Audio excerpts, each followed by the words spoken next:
Yesterday was a very interesting day for me because on about 10 different occasions I had people come up to me and say, "Are these raspberries? I didn't know you can have yellow raspberries. Do they taste the same?"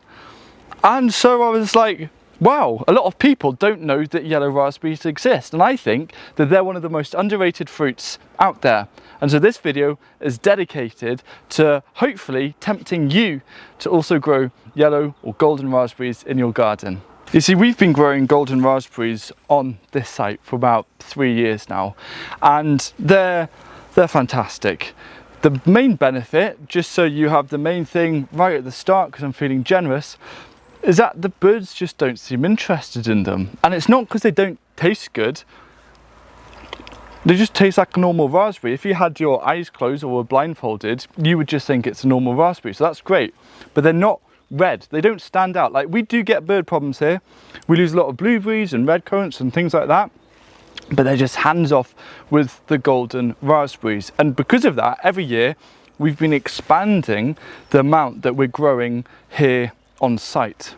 Now, in terms of maintenance and looking after golden raspberries, it could not be easier, but it's down to the type of varieties that you're growing, and there's two main ones that we have here. This here is known as Golden Everest, and we've had this growing here for 3 seasons now, and this is both a summer and autumn fruiting raspberry, so it'll fruit a bit on last year's growth, but also fruit on this year's growth. And as you can see, it's actually a pretty tall raspberry. The other variety that we have on site is All Gold, and this is an autumn fruiting raspberry, which means that you don't get the fruit so much during summer, but from about late summer onwards they start producing, and they produce right until kind of end of October, which is quite amazing in our climate. This grows a little bit shorter, but what makes this probably, or what helps make it the most underrated fruit out there, is maintenance is so easy, because these fruit on something called primocanes. So primocanes are the first year's growth, or this year's growth. So what we do at the end of every year is we just cut the base, put all of the mulch material on top, just leave it, and then it will send up new shoots in spring. And from those new shoots that came this spring, like these that emerged, these are what fruit on it. So it's not complicated pruning like summer raspberries, where you're having to go in and pull out 2-year-old growth and identify which is a 1-year-old growth. You just cut it right down and it grows up and it gives you food. And that's the kind of stuff that I like.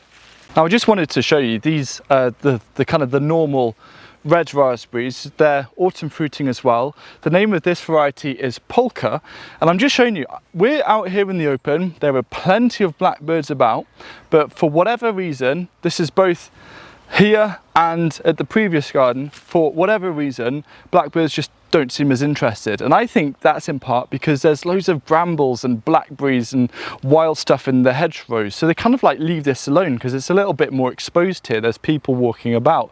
They usually go to the path of least resistance. So again, this is showcasing that autumn fruiting raspberries, you can enjoy red raspberries as well, just outside without having to worry about netting. I hate netting. I despise netting. It is like the worst part about growing a lot of soft fruit. But with autumn raspberries, you don't even think about netting. That's why they're so underrated. We have loads of raspberries, and the way that raspberries grow is that they spread from suckers. So they basically send out the roots underground, and then they pop up, and then they can kind of like take over, which in some cases is a great thing. That's a great feature. If we plant a raspberry patch, we can just start with a few plants, plant them, and let them naturally spread out. But everyone has that fear of what if they take over, and I just want to show you this as proof. This here is a pathway that we keep on top. We've had these raspberries here as well for 3 years now, just as a way of bulking up this bank. And they have never, where we cut on a regular basis, they sometimes pop up, but we'll just cut it, trim it, and it is as simple as that. So in terms of management and containing raspberries, as long as you find a way of being able to create a bit of a pathway and cut some grass, then it's great. The wider site here is a permaculture growing experiment site, and we're starting to reach that stage of maturity where things are producing quite a lot. And one of the examples are from the raspberries that we've been planting. And this year, because we've had so many, more than we can manage, I just suddenly thought, why don't we sell them? So we supply local greengrocers with plants from our plant nursery, which works really nicely. And we've sold like peaches there this year, and anytime we have a glut, they'll happily take it in. And I was like, we have some raspberries. So they're like, oh, that would be great, because it costs a lot for them to bring in and stock raspberries. And I turned up and they're like, oh, they're yellow. I didn't know you could have yellow raspberries, and this is one of the 10 instances yesterday which inspired this video. But you try it and it's like the same thing as a raspberry, and all the punnets that we took, they sold out in under 2 hours. So a job for later on today is to actually do another harvest and take it down to the greengrocers, and it's just such a beautiful feeling that this site here is now producing surplus food that we can sell, and then we can use that income to continue developing this site, such as getting even more raspberries. This garden to your left is what we call the staple garden, where we just grow lots more produce for us, and it was encompassed by a fence because we weren't sure what the rabbit pressure was going to be like, and then we suddenly realized there isn't really a rabbit pressure, so decided instead of having a physical fence, why don't we create a soft boundary? So we took down the fence, which is so much fun, and then we planted a load of soft boundaries, and I picked autumn fruiting raspberries because of their characteristic of being so easy to maintain, and that they grow back every year and they produce a decent amount of food. So that is partly why we actually have a lot of raspberries here, is because we're using them as gentle edges to separate different parts of the garden. But the other thing that's lovely about autumn fruiting raspberries is when they're starting to flower a little earlier, it's adored by the local bee population. Here's an example of another type of soft boundary that we have here, using Rosa rugosa, a type of wild rose that its petals and its flowers are fantastic for fragrance, and it also produces, try and reach in, it produces massive rose hips.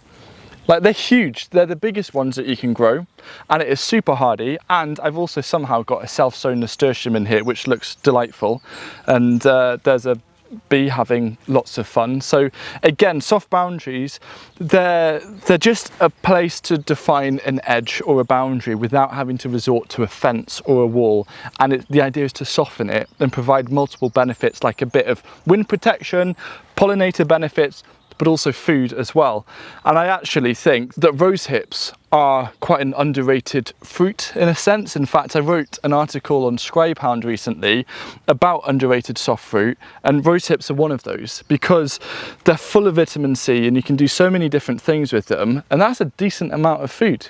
So if you want to find out about that article, if you've never read a Scribehound article before, I think you can read your first one for free. So I'll leave a link in the description.